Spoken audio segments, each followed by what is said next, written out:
everybody, it's Christine, the Haunt Girl, and today I am talking about 2-bit Circus story rooms. If you're new to my channel, please take a moment to hit subscribe, turn on notifications, and if you're already a subscriber, thanks for supporting the channel.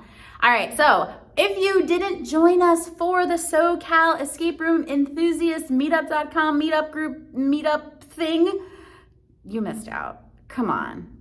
Get in the meetup group or the Facebook group so you know when the next meetup is. It's awesome to get together with the community and the owners. It was a really good time. We met up at 2-bit Circus. And I also share it on our escape room Instagram as well. So if you follow our Instagram at ExitGameOC, then you will also see me post about the meetups. But this one was at 2-bit. It was super fun. Hannah from Cinema was behind the whole shenanigans and setting it up and organizing it.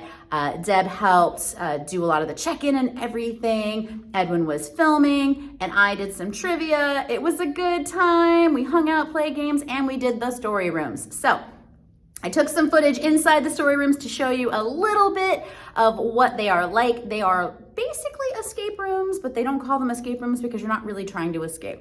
The way the story rooms work at 2-bit, they're basically, I think they're automated. I can't think of anything that the game masters really reset.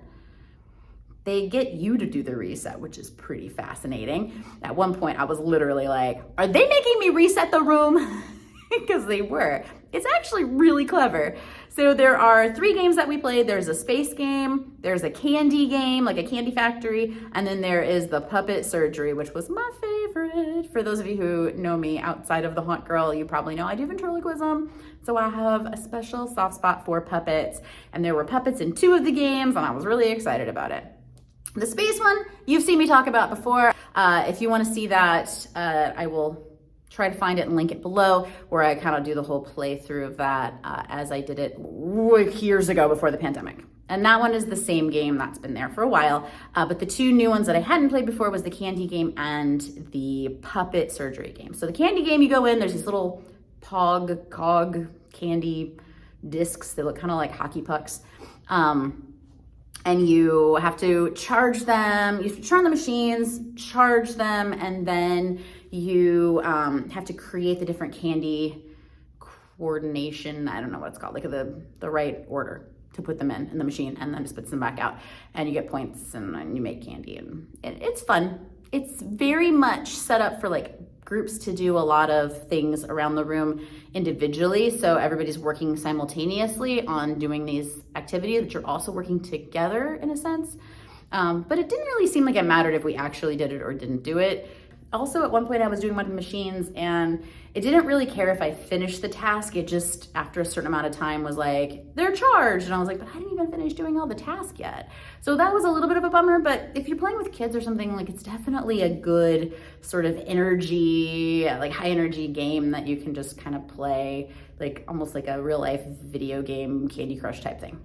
Now the puppet game was super fun. You get a little badge. So you go into the surgery, you get Dr. Blue or Dr. Green or Dr. Red.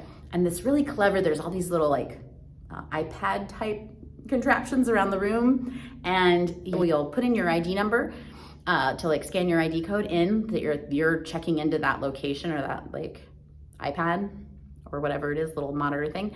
You get different tasks to do, but they're important, and you get a grade at the end, so that's really fun. And there's one where you get to work together with the IV drip. That was probably my favorite puzzle. And there's stuff that you answer at the beginning that then comes back into play later, so don't forget your answers to your questions that you did at the beginning. But overall, I just thought that one was a lot more fun. It felt kind of like a big video game that you're in meets a game of Operation, but on a puppet.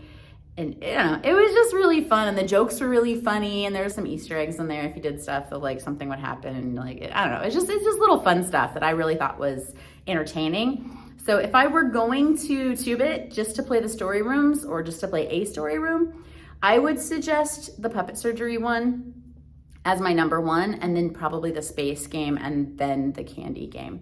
But also they have really cool VR there, the Minotaur or the bunny rabbit, depending on which one you want to do. And the flying thing really freaked me out. So I love 2-bit anyway, but just, this was mainly to talk about the story rooms. And then that's kind of my takeaway on the story rooms. They're fun, they're gamified, They pretty much reset themselves, or US players reset them. So it's something that they can move quickly through, like boom, boom, boom. They don't have to have a break in between groups necessarily. But they're short and they're high energy, and the videos are good, and the props look really well done, and the set design is really pretty and bright, and so it feels really like high tech and super fun, and like you're just constantly doing kind of these video game type things together as a team, moving through a story and completing a story, and it's fun. All right, thanks for watching. I hope this was helpful. If it was, make sure you subscribe. Also, you can check out my blog and my Instagram, The Haunt Girl, or The Haunt Girl, thehauntgirl.com. Thanks for watching.